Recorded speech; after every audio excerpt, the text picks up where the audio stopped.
আজকে আমাদের আলজমিরা হসপিটালে আরেকটা পেইনলেস ডেলিভারি হলো আলহামদুলিল্লাহ। মেয়ে বাবু হয়েছে। বাচ্চার ওজন কতটুকু হলো? 3 কেজি। বাহ আলহামদুলিল্লাহ। আমার আলতাতে 3 কেজি 200 আসছিল না, প্লাসেন্টার ওয়েট তো ছিল, পানি ছিল। যাই হোক 3 কেজি হয়েছে, খুবই সুন্দর হয়েছে বাবু। বাবু হচ্ছে মির্জাপুরের মহেরার না? আচ্ছা আচ্ছা আপু, আপনি বলেন যে পেইনলেস দেওয়ার পরে আপনি ব্যথাটা কতটুকু কমে গেছিল? আমার ব্যথা সত্যি বলতে একদম ছিল না, খালি শুধু চাপ ফিল করছে। এইটাই পেইনলেস ডেলিভারি ইয়াটা হচ্ছে শুধু চাপ ফিল করে। আর ওনার ওয়েট কিন্তু অনেক বেশি ছিল, 94 না 93। কাজেই যাদের ওয়েট বেশি তারা ভয় পাবেন না। অনেকেই ভাবে যে ওয়েট বেশি হলেই নর্মাল ডেলিভারি সম্ভব না, কিন্তু আমাদের এখানে 104 কেজি ওজনেরও নর্মাল ডেলিভারি হয়েছে মার। এমনকি 104 কেজি যে ছিল তার বাবুর ওয়েট কিন্তু ছিল 4 কেজি 200 গ্রাম। আর এটা হচ্ছে ওনার ওয়েট 93 কেজি। অনেকে ভয় দেখাইছে না সিজার করতেই হবে। 93 কেজি। উনি তো অন্য কোথাও যাই নাই, আমাকে দেখিয়েছে। হ্যাঁ বাবু হইলো কয়টার সময়? 35। আপনার 12:35-এ? হ্যাঁ 12:35-এ হলো বাবু। আলহামদুলিল্লাহ বাবু মাশাআল্লাহ খুবই সুন্দর হয়েছে এবং অ্যাক্টিভ। বাবু কোনো প্রবলেম হয়নি। উনি আজকে ব্যথা নিয়ে ভর্তি হয়েছিল, আজকেই হয়ে গেল আল্লাহর রহমতে। এবং পেইনলেস ডেলিভারিতে যেটা বলি সবসময়, আচ্ছা অনেকেই জানতে চেয়েছেন যে পেইনলেস ডেলিভারিটা কি। পেইনলেস ডেলিভারিটা আসলে নর্মাল ডেলিভারির সাথে কোনো সম্পর্ক নাই। এটা একটা অ্যানেস্থেসিয়া, ডাক্তার সেই এপিডুরাল দিয়ে যায়।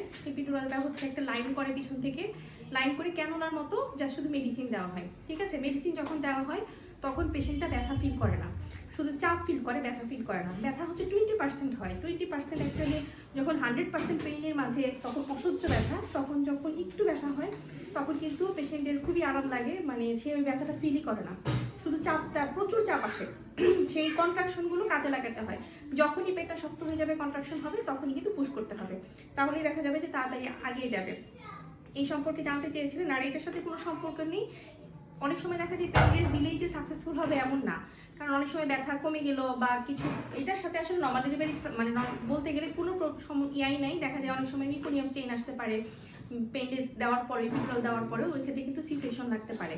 এটার সাথেও মানে পেইনলেস দিলেই যে সি সেকশন হবে না এমন না, মানে সিজার হবে না এমন না।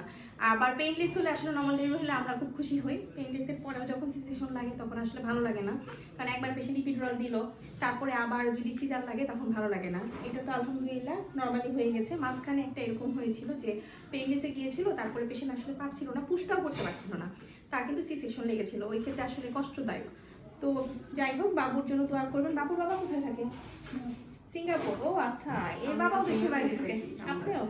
আচ্ছা, ওই তাহলে তো সিঙ্গাপুর চলে যাবে। বাবুর বাবা এবং মা দুজনেই সিঙ্গাপুর থাকে। তো যাই হোক, ভাইয়ার জন্য দোয়া রইলো। উনি অনেক সাহস করেছে, সাহস না করলে তো আসলে আমাদের কাছে পাঠাতো না। আমার মনে হয় ভাইয়া পাঠিয়েছে না? কালকেও তো একজন বাবু হলো দেশের বাইরে থাকে, রিয়াদে। ওনার নাম আশিক। আপনার হাজবেন্ডের নাম কি? মহিদুল ইসলাম। মহিদুল ইসলাম। আচ্ছা ঠিক আছে। আচ্ছা আচ্ছা, মানে 1 তারিখে টিকিট কাটছে। ঠিক আছে। ভাইয়ার জন্য যে আমি ভিডিওটা দিয়ে দিবনি, দেখতে পারবেন। সবাই বাবুর জন্য দোয়া করবেন, বাবুর মার জন্য দোয়া করবেন, এবং সবাই ধৈর্যশীল হবেন। ধৈর্যশীল থাকলে নর্মাল ডেলিভারি সম্ভব। আলজমিরা হসপিটালের জন্য দোয়া করবেন, আমাদের টিম মেম্বারদের জন্য দোয়া করবেন। সবাই ভালো থাকবেন। আল্লাহ হাফেজ। আসসালামু আলাইকুম।